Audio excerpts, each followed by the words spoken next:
taking a critical look at the gaming news of the week. This is Augmented Reality, presented by the Triple S League.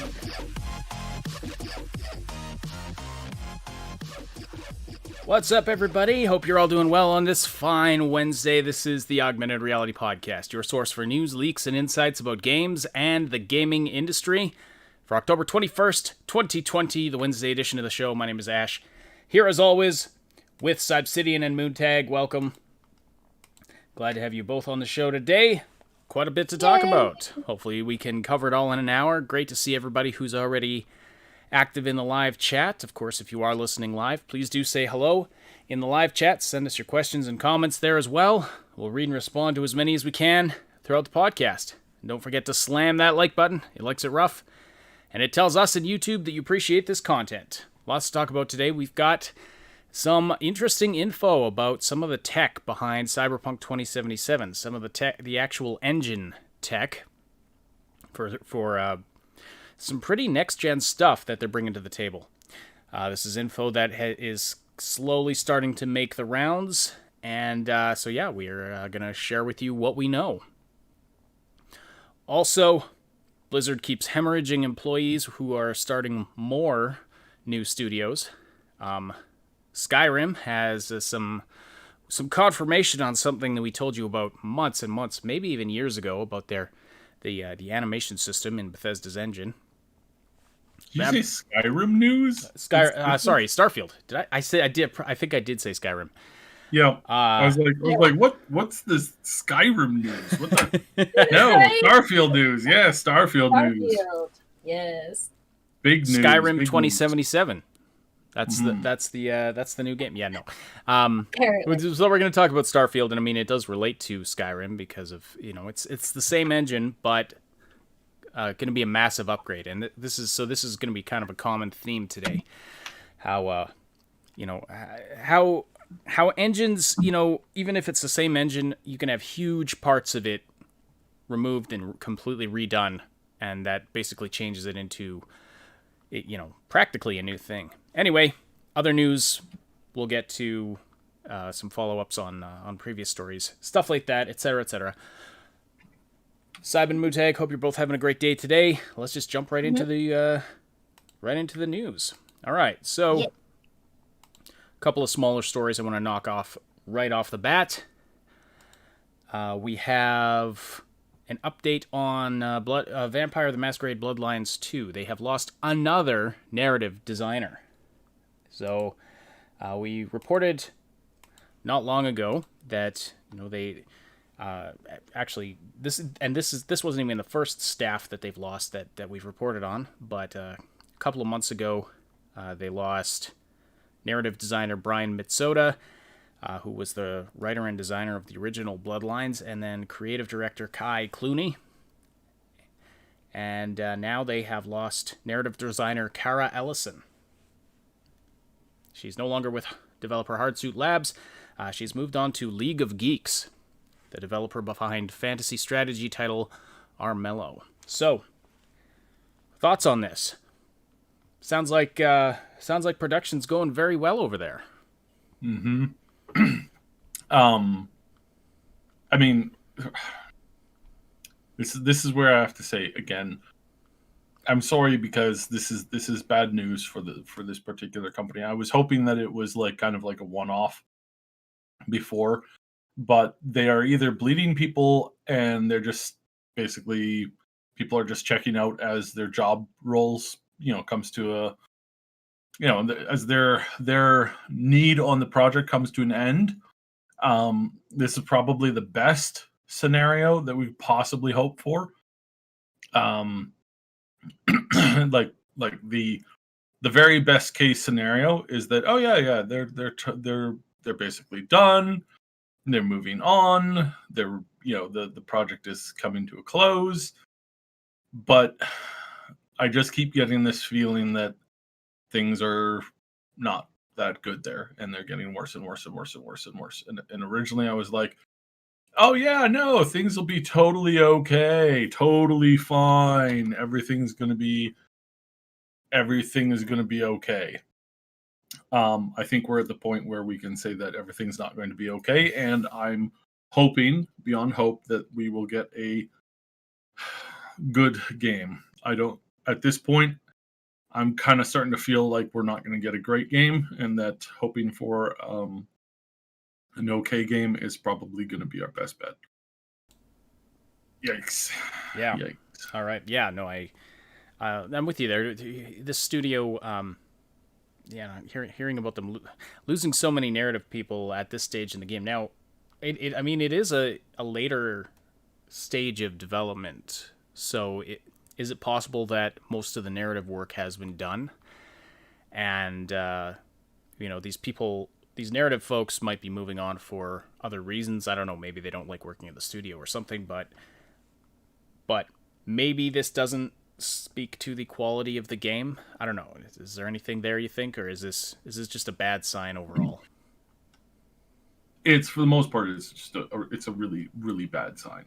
Okay. Like this is thing after thing, event after event, problem after problem, just stacking up constantly, like one after the other, after the other, after the other, and it's getting bad. So I hope that the game is fine. I really do, but it's too many problems are starting to rank themselves up, and this game is kind of cursed. The first one, huge cult following, came out at the worst possible time that it could have come out at. If it had come out 6 months sooner, 6 months later, it would have found a great slice, especially if it managed to come out sooner. But because of just the things that it hit at the same time, it got really missed by a lot of people. And it seems like the curse is back again because they keep, originally they delayed it because they didn't want to contend with Cyberpunk, and then Cyberpunk delayed. Then they delayed it again, hoping that, that they didn't have to contend with it and some of these other RPG games coming out. And then the problems just kept on stacking up, and everything else ended up getting delayed, and they ended up running into a wall at full speed. So yikes. Indeed. So, yeah. All right. So yeah, another bad sign for that game. And yes, Shua in the chat. Yes, there is. There's something punny about us talking about this studio bleeding people. Mm-hmm. Speaking of studios that are hemorrhaging people, though, Activision Blizzard, to follow up on the news we've been covering with them, more ex-Blizzard devs have struck out on their own and started their own studio, and this is kind of in the wake of Blizzard announcing that they are no longer going to be making new updates to StarCraft 2. So that game is now, just about 10 years after its launch. Mm-hmm. It's had a good run, and they have been creating new content for it, but that will be no more. There will be no more paid content for StarCraft 2. So that's kind of unfortunate. I know some StarCraft fans are fairly disappointed about that. But right around the same time, we are now hearing that a whole bunch of ex-Blizzard devs have decided to create their own studio called Frost Giant Studios with a focus on RTS games. This cleaned out almost every single veteran in their RTS division.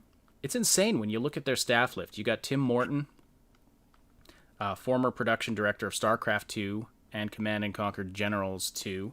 Tim Campbell, former game director on Wasteland 3, lead campaign designer for Warcraft 3, The Frozen Throne.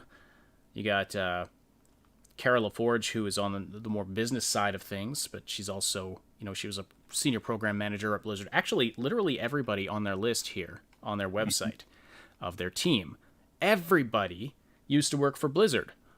Or in the case of one guy, looks like he was contracted as a writer for Blizzard. Yeah.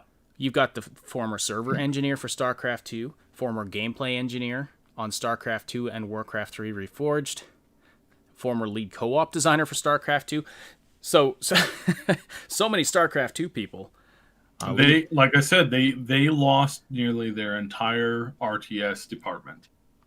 And this seems like these are fairly recent departures too, because we have Jesse Brophy, who's a former lead artist on StarCraft 2 and principal artist for Diablo 4. So, that is obviously not too long ago that he left the company. So yeah, yet another studio of former Blizzard devs is really, really interesting. Well, they stopped making RTS games. Like StarCraft came out in 2010. StarCraft 2 came out in 2010. It's over 10 years old now.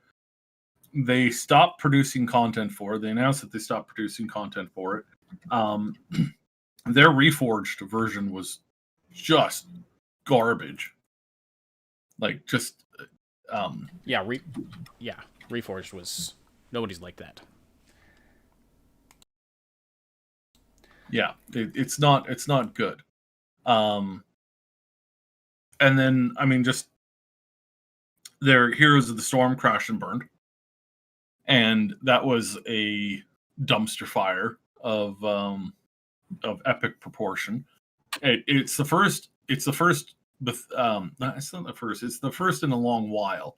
Like Diablo 3 at launch was utterly atrocious. The guy who made that, the guy who was in charge of that, utter reprehensible human being.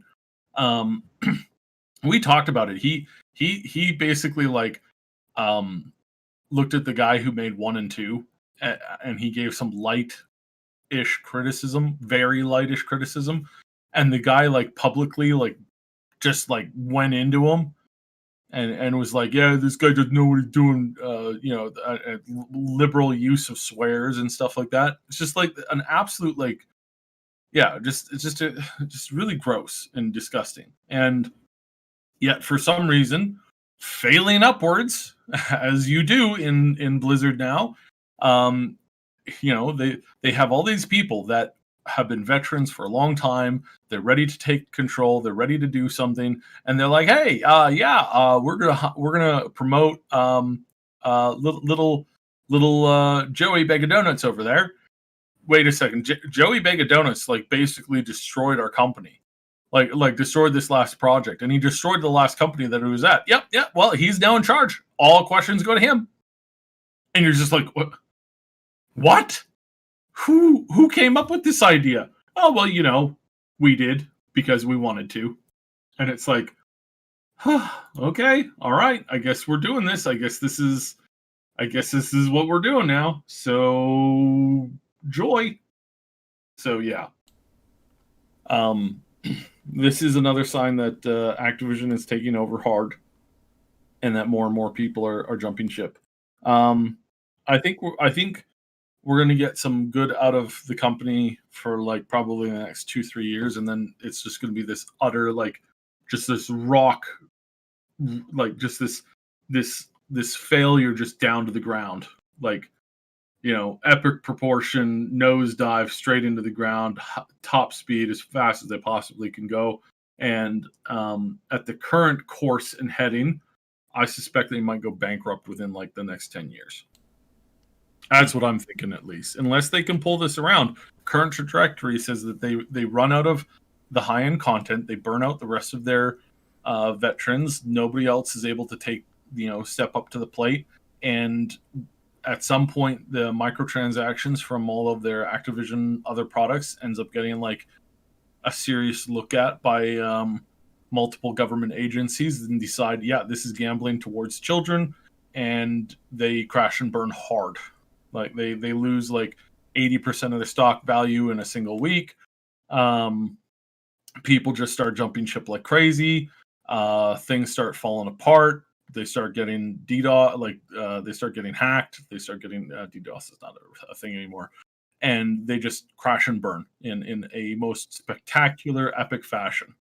But good news, by then we should have a couple of these new games by some of the people who are who are leaving and starting up their own companies. So Yeah. hooray for that. Hooray! Because yeah, like, you know, there comes a time when just people see things going wrong, and they're like, we could do better than this. We could fix this. But when like the group you're currently in refuses to have anything to do with the solution, well, why not go try to do your own thing, right? And so I'm super excited to see what these all other people are going to make.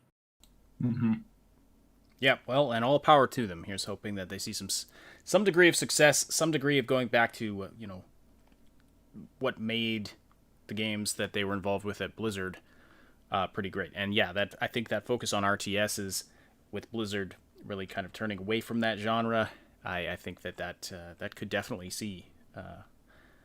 that could definitely appeal to a lot of folks. Mm-hmm. Unfortunately, it takes a long time to make a game, so unfortunately it's going to be a while before we see anything. But they raised a ton in seed funding for their studio.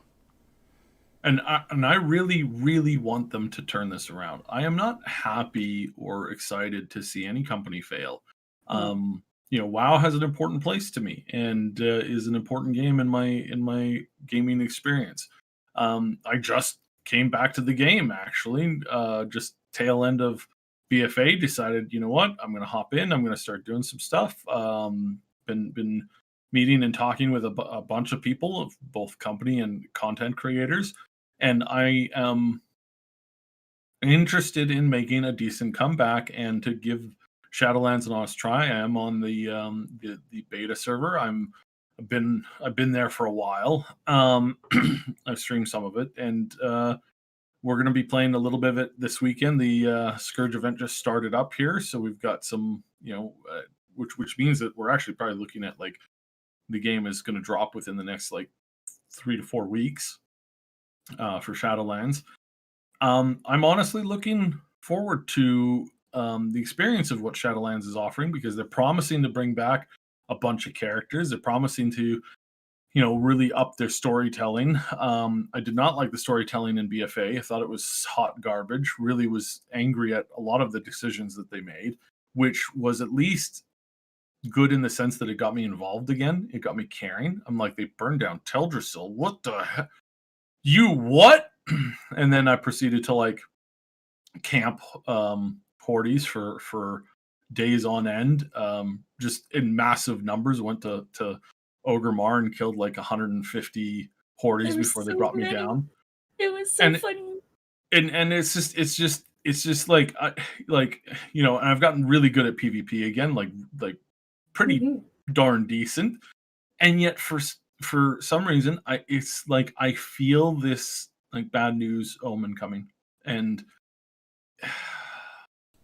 it's just worrisome. So, but we have hope on the horizon, because one of the companies that the original founder is now founded again. One of the projects that they're working on does appear to be a new MMO, and this would be taking all of the experience and all of the lessons that they've learned, untying their hands when it comes to Activision, and working on something brand new. So yeah, it'll be interesting. They ruined Sylvanas. They also ruined. They ruined Sylvanas for sure on that. I'll have to see where the storyline goes. There's only like 1 or 2 routes they possibly could write them out of the box that they put themselves in.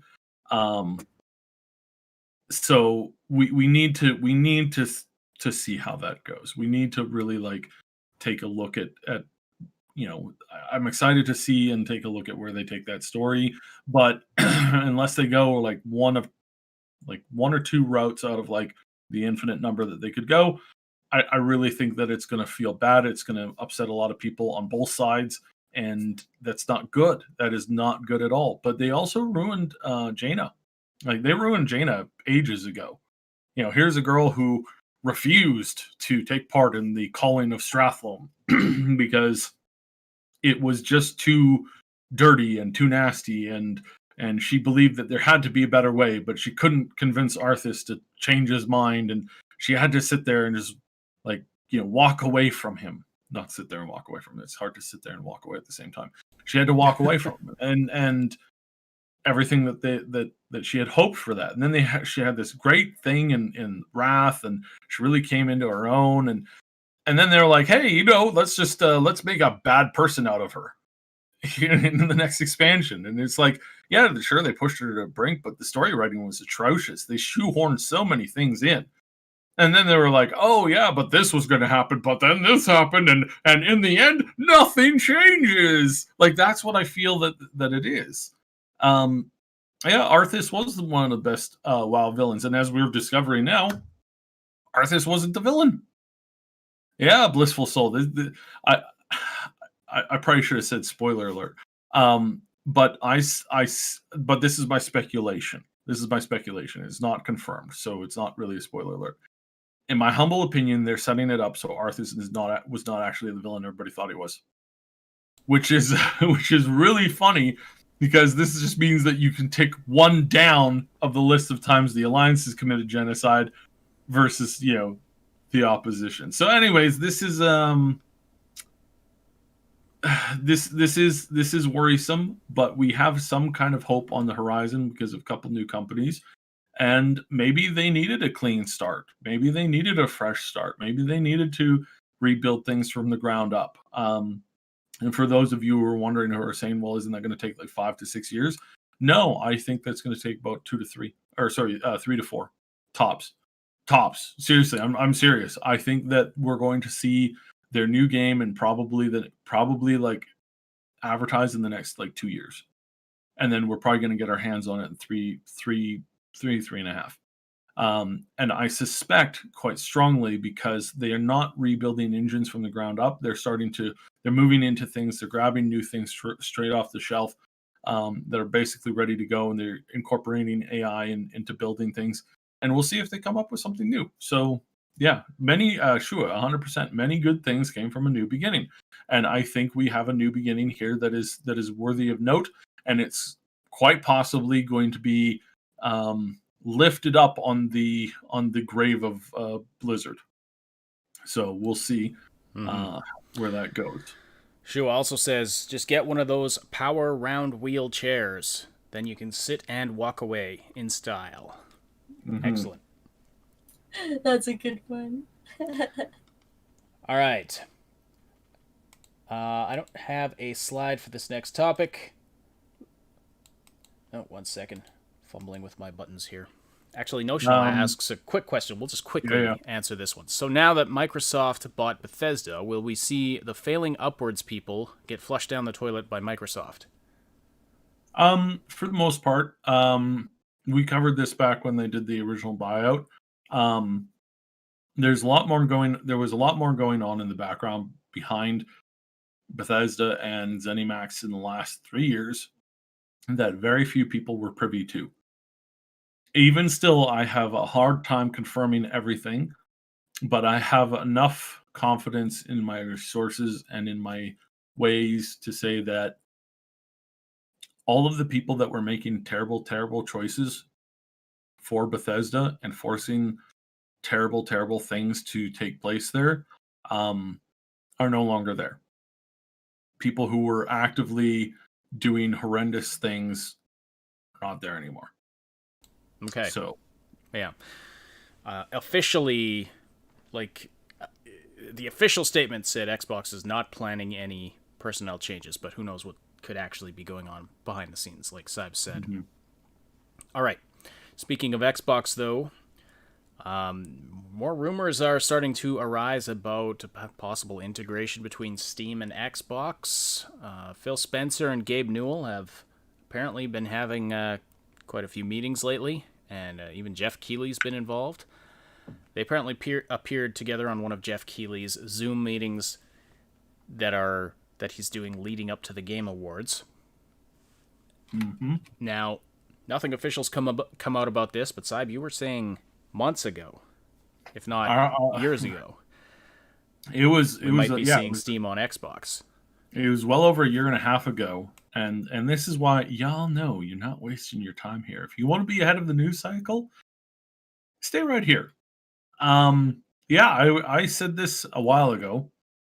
I was having conversations with some other YouTubers and some other higher profile people, and I managed to say like basically I basically laid it out on the line. I think we are going to see Microsoft and Steam become very close partners over this next generation of gaming. And they are doing so. And this is how you know this side of Microsoft, this aspect. I can't talk about Microsoft, Windows division of the company or their Office. I know I hate Microsoft Office. I hate a bunch of other things there. But I suspected for a long time that Microsoft and Steam were getting together, and this proves that Microsoft is not the demon that we once knew. They've changed because this partnership isn't going to come like them walking in and buying out Valve. This is a cooperative partnership, and you know that somebody has grown up and has become an adult when they can get into a relationship with somebody who's on equal footing and not getting constant scraps and fights and arguments and stuff like that. Mm-hmm. That they are capable of negotiation and communication in a healthy way when we are not looking at this becoming another nightmare scenario.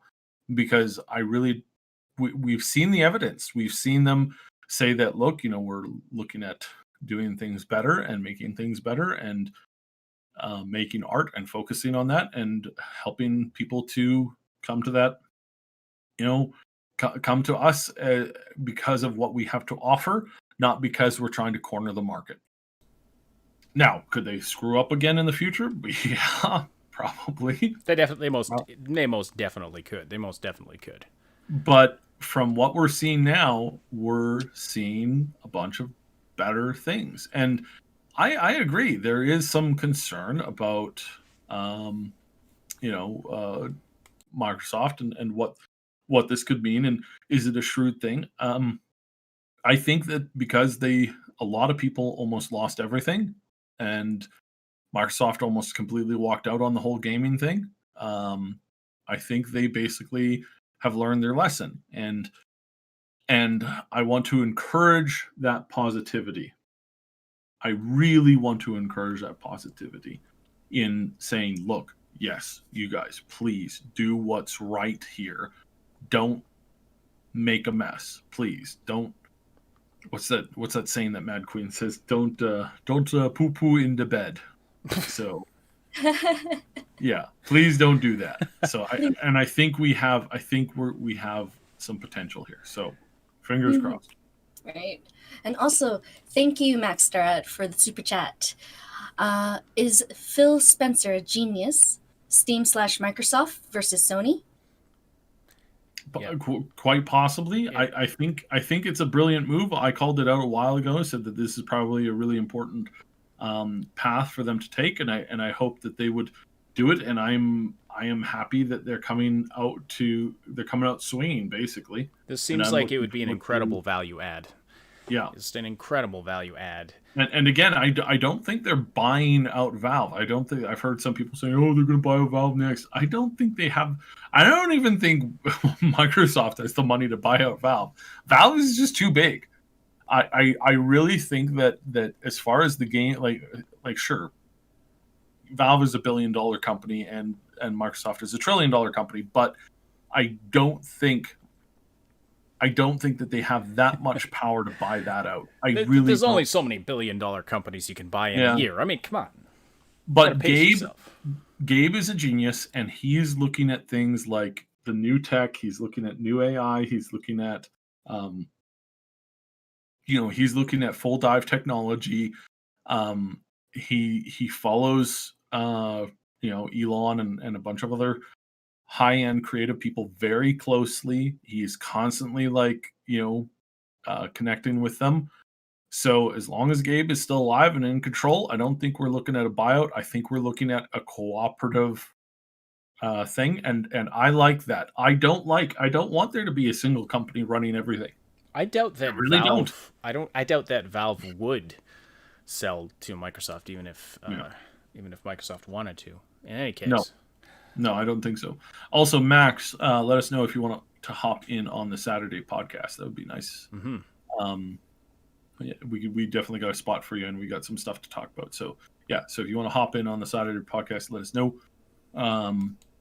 Yeah. So all right. Then the other thing that made me smile bigly sometime in the last couple of days was our insider info coming out about Cyberpunk. So we got some other news there. So is there anything else you want to tie up with Valve and Microsoft? Nope. We'll move on to the Cyberpunk stuff, and we'll also touch on Starfield a little bit. But first, I just wanted to say thank you, everybody, for the active conversation in the live chat. If you want to keep the conversation going after the live broadcast, we welcome you to join our Discord community. It's a place where you can chat with us and other Triple S fans about all the things we love to talk about, stay up to date about everything we're doing here at the Triple S League. Click the link below to join, and be sure to say hi to us in the welcome channel. By the way, keep an eye out for a special announcement this evening. Also, check out our brand new merch store. You can find the link to that in the description below. What else? There was one other thing I was going to say, but I don't remember now. So anyway, it doesn't matter. It can't be that important, right? You don't forget important stuff ever. Ever. I have something to add. Yes. If you check out on the Discord, one of our members, Shua, actually has the mug, and you can see it in all its shining glory. Excellent. Yeah, I was impressed with the turnaround time for the shipping on that. Yeah. Okay, folks. So, let's talk. Yeah, you know what? Let's get into Cyber. I was going to do Starfield first, but you don't want to hear about Starfield when we could be talking about Cyberpunk 2077 and some pretty exciting stuff to talk about, especially if you like the more technical side of things. But even if you don't, I think you'll find some really cool info in what we're about to tell you. This is not widely publicized information, but it will be in the near future. Let's just put it that way. But yeah, we've managed to, we've been keeping our ear to the ground, and we've got some info to share about Cyberpunk 2077's engine and some of the upgrades that CD Projekt has done to their Red engine, is what the engine is called. The Red engine, which was the same engine they used for The Witcher 3, but it's changed significantly. I mean, you go watch footage of The Witcher 3, and then you go watch gameplay footage of Cyberpunk 2077. You're almost not going to believe it's the same engine. I mean, Witcher 3 looked fantastic. Like, don't get me wrong. But, it's been 5 years. There's a lot they've done. There's a lot of improvements they've made, and we're going to talk about some of those right now. So, some enhancements, of course, that have been made since The Witcher 3. I mean, there's been tons of enhancements done to the shaders, lighting, visuals in general. I'm sure a lot of that is to be expected. They've added in things like volumetric fog and clouds. They've got simulation-based systems now for rendering cloth and liquids, which is really cool. And layered clothing, of course. The system for layered clothing, which I'm not sure I had never really thought about the layer system for the clothing, but yeah, there's going to be a lot. I mean, clothing is going to be such a huge aspect of the game, and that it's going to have a good system for layering it all and making it look really nice is really cool. So I'm hoping we don't have those situations like where you what was it Fallout or something, where you'd have armor and then you put something on over top of it and the armor just disappears. Things like that. We shouldn't be seeing that. They've also added something interesting that I think Cybe has some comments on: procedural asset generation. Mm-hmm. So I have an idea of what this means, but why don't you explain what that actually is and how they would be using it in Cyberpunk 2077? We won't get too much into the weeds, but years ago we had a leak that they put out, and we said that the procedural tech that they were using was not what everybody thought they would use it for. They would still be using the procedural generation, but things would alter wouldn't be used in the same way that is typically used. Usually procedural stuff generates stuff kind of on the fly, and if you're thinking about like some of the really old games, or you're thinking about like maps and stuff like that, you're kind of like, oh, grown, that's not going to be like, that's not going to be as good as I'm hoping it is. But we had the info really early on that said no, they weren't using it for what you normally used it for. They're using it in completely new ways. And this is what's so exciting, is that they're using it for tech and for formats that are completely new and completely different, in ways, and creating things and in ways that you just simply can't, you're not going to see coming. Are there any examples you can give, just to give it a clearer idea? Probably not. No. Probably not, because we don't want to get in trouble. But it's like, it's yeah. There's a lot of cool things coming. And the thing is that if I give a specific example, that's going to be, that could be like kind of backtrack to figure out like whose department that is, right? So that's why I don't want to like say, oh yes, well in the blankety blank department or aspect of the game, you could do this. There's only a handful of people who know about that, like, early on, and could backtrack that backwards. So no, we'll leave it at that. I also don't want to. We also don't want to get CDPR too upset about leaks. So we're keeping things vague to keep the surprise up. But if you've been around for years on our channel, you'll have heard about this stuff ages ago, and now we're going to see the outcome of that. And so it's not the normal similar systems that you're normally expecting. And this, like you said, some of the other stuff, they've created new ways to capture emotion, both spoken and non-spoken, like body language and stuff like that. And they've integrated this into the systems amazingly well. We've seen a little bit of that. We've seen a little bit of that in the trailers and the gameplay stuff. But we're about to see like everything finally come completely together, and so we're going to be seeing a little bit more. We're going to start to see a little bit more of that. A little bit. We're going to see all of that and how much that's been improved once everybody gets their hand on the game. I really think that walking around having conversations is going to feel like a really, really good show or movie or interactive medium, interactive entertainment medium that's going to go beyond most everything that everybody has been expecting. So, yeah. All right, yeah. To answer Shua's question, I don't think we're talking about true AI quest building. In fact, I can guarantee we're not talking about that. The quests are handcrafted, hand-built, human being written. Yeah. But that's the direction the technology is going. By the way, I like automatedly generated quests in games like Skyrim, because the amount of the stuff that you can get up to, like the cool scenarios that you can end up making. And I mean, it's an older system, so it's kind of a bad example, because there's new tech that's just so much more beyond what that is. And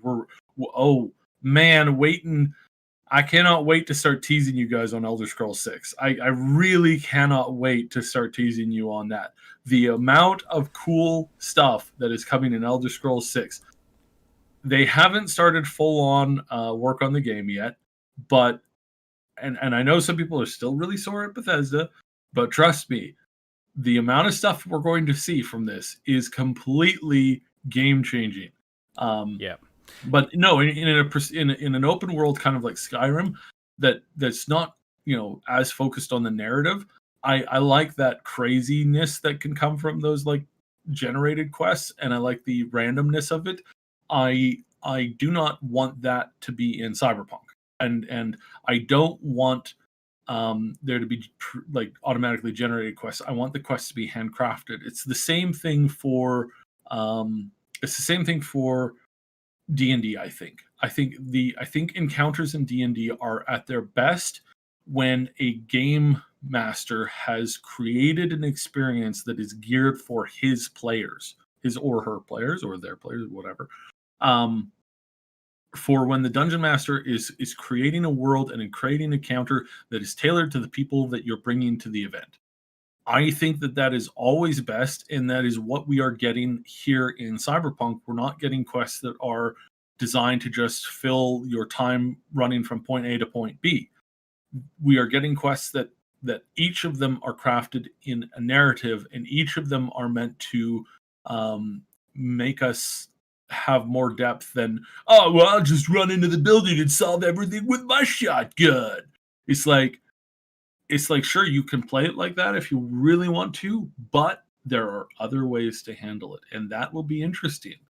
I don't think it is like it's not as extensive as we can get it. For example, I've said before, I would love to have the ability to go into a room, knock everybody out, non-lethally, then tie them all up, and then have them all wake up, and they're having a tea party at a tea table, hosted by me and a giant robot. When games get to the point where they can do that, that'll be incredible. The amount of stuff that you can do is truly good. But I think what we're having here is that. So this is why I'm saying the procedural generated stuff in here is not coming from what you think it's coming from, and be ready to be surprised happily, I think, by the way that they're implementing the procedural generation technology, because it's not what you normally expect it. You expect it to either be like, oh, procedural radiant quests, none of that.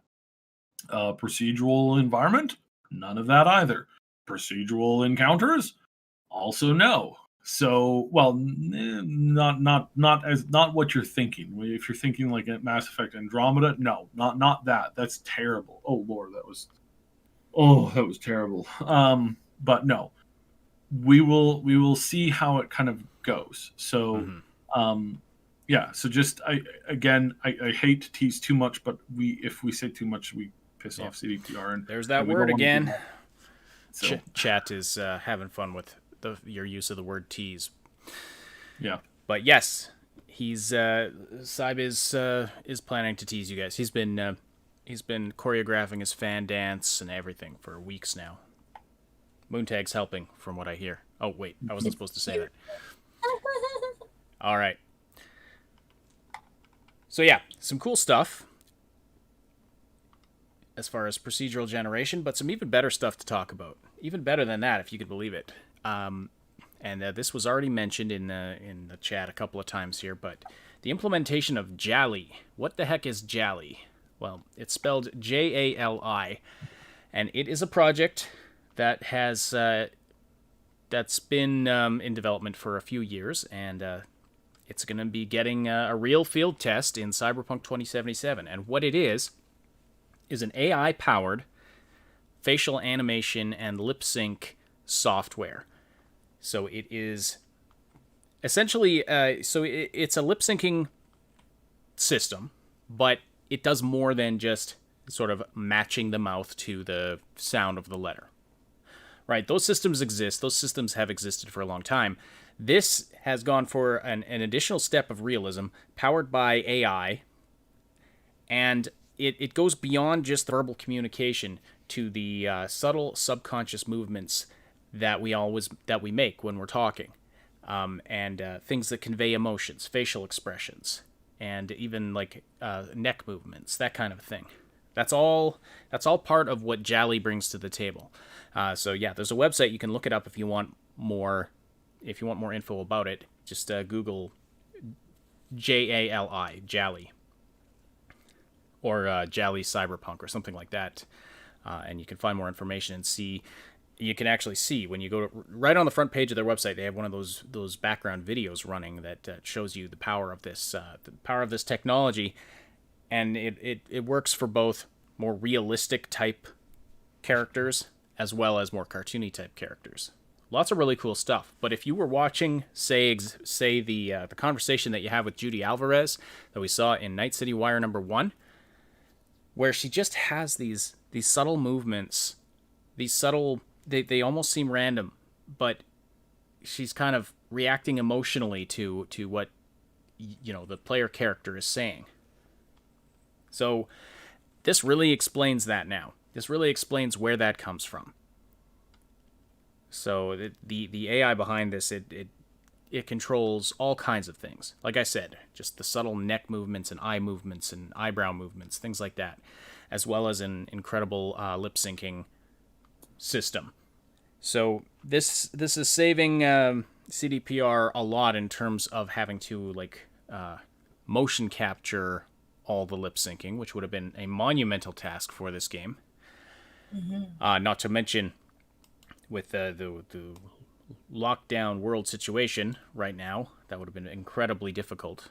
So, they can use this new system that is going to bring so much to the table and not have to motion capture every single line if they want, realistic and decent looking facial expressions. So just very, very, very cool stuff.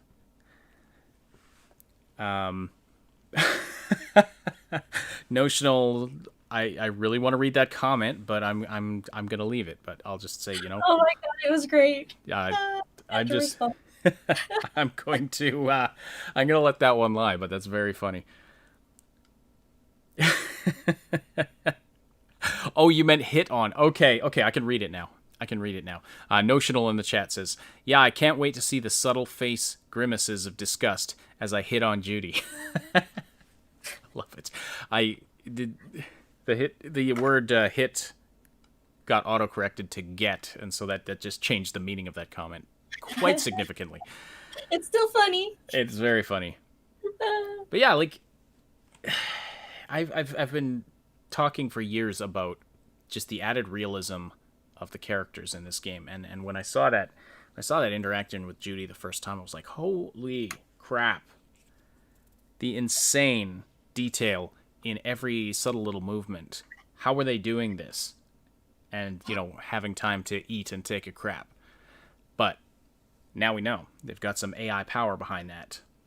Mm-hmm.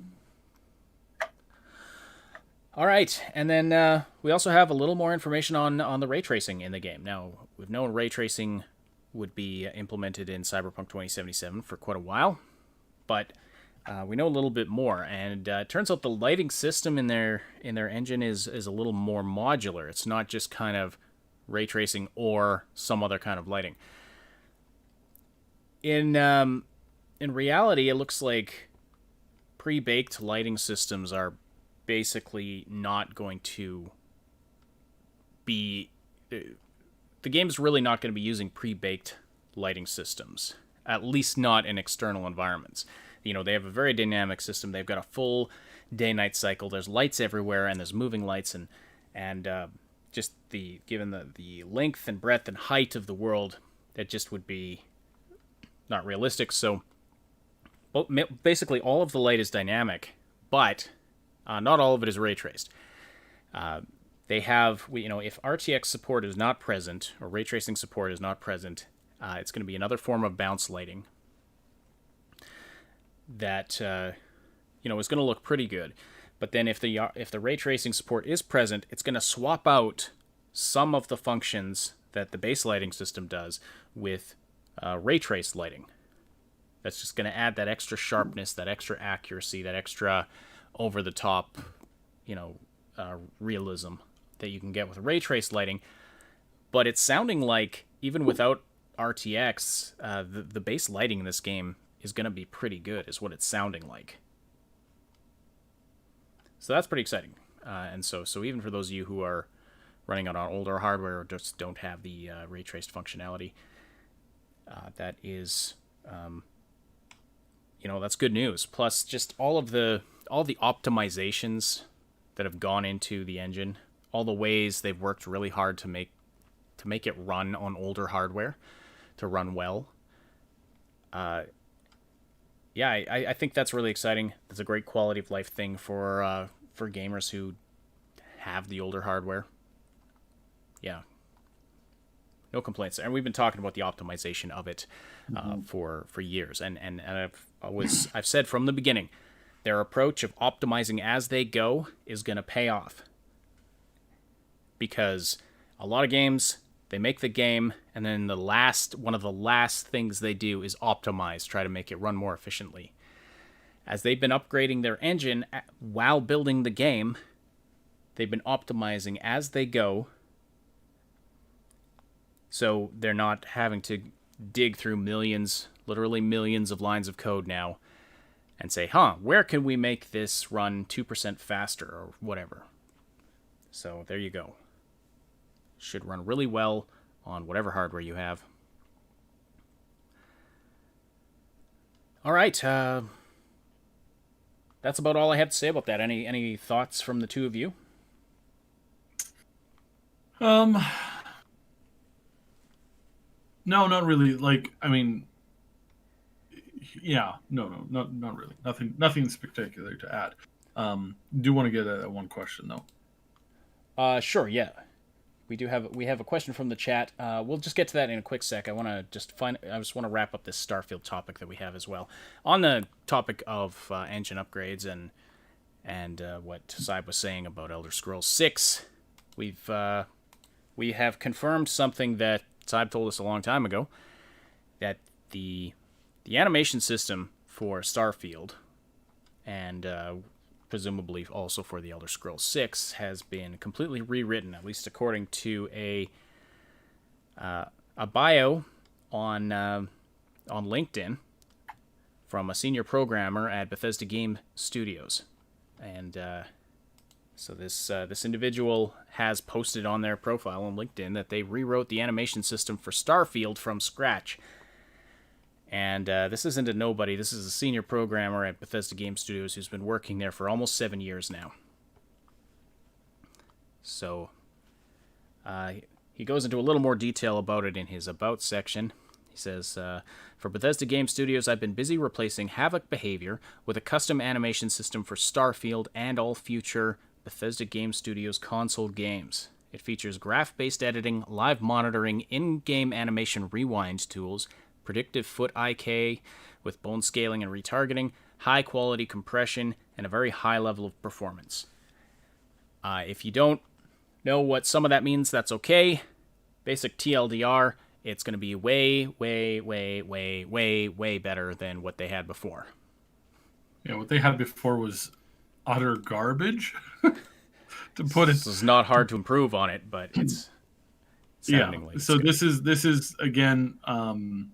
I think I put this out very casually. Like, again, it was kind of like during the time period of some of the worst stuff with 76, and I was saying, like, guys, we're going to see a good product from them coming forward. This is not their, this is not like, this is a mess, but it's not a mess that that certain people at the company were involved with.